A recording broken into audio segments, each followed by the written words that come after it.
Now, if anyone was surprised at the results of Amanda Nunes versus Ronda Rousey last night, you probably just don't know much about combat sports at all. I mean, it was pretty much written on the wall.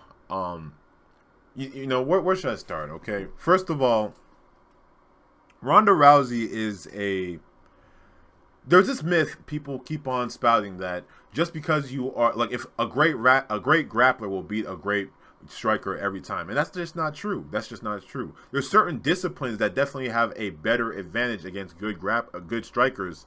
When it comes to grappling and striking. Like for instance, a good wrestler, however, is definitely a lot more effective against a good striker because with a good wrestler you have the ability to get down low, lower your levels, and actually go for shots, go for single leg takedowns, double leg takedowns, duck under, stuff like that. You don't have to stand straight up. Whereas with judo,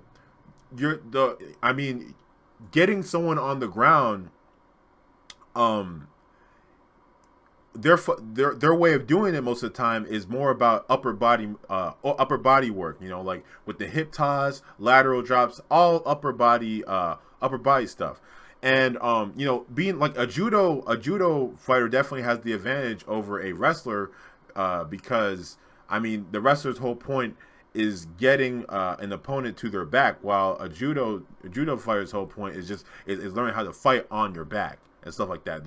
You know what I'm saying? Like that's the advantage that they have in those situations, and when it comes to combat on the ground. But when it comes to combat on the feet, judo fighters are far more. A judo fighter is defenseless against a real striker, and that's what you saw here against with Amanda Nunes and Ronda Rousey. Ronda Rousey had no answers for the hands of Amanda Nunes, the speed for Amanda Nunes, and I have one question to ask you people. Show me one piece of footage where Ronda Rousey has taken an actual shot, a traditional takedown in wrestling. I've never seen her do it once. I don't think she has the ability to wrestle. I think that she's very one-dimensional. She only knows how to do judo, just hip throws, and hip throws are not going to defend, like they're not going to help you against a real striker. So yeah, she was pretty much defenseless here. I honestly started feeling bad for her, midway through, even though I was rooting for Amanda Nunes.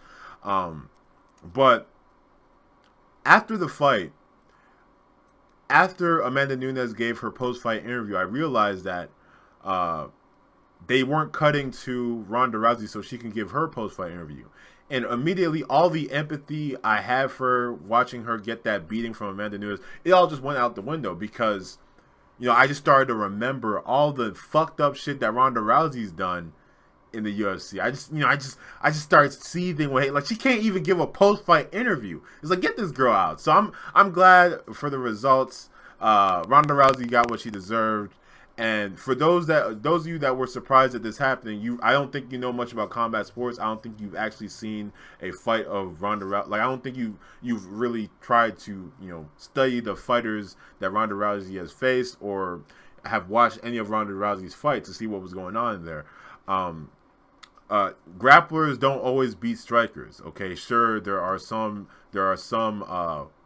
disciplines that definitely do have better advantage, like just standard wrestling, freestyle, right? Like they focus on lowering their levels to take their opponent down. Whereas with judo, they stand straight up as they're taking their opponent down. And when you're standing straight up, you are against a striker. That's dangerous because you are susceptible to getting hit by all types of hands. You know what I'm saying? Right, lefts, uppercuts, like just so anyway, yeah.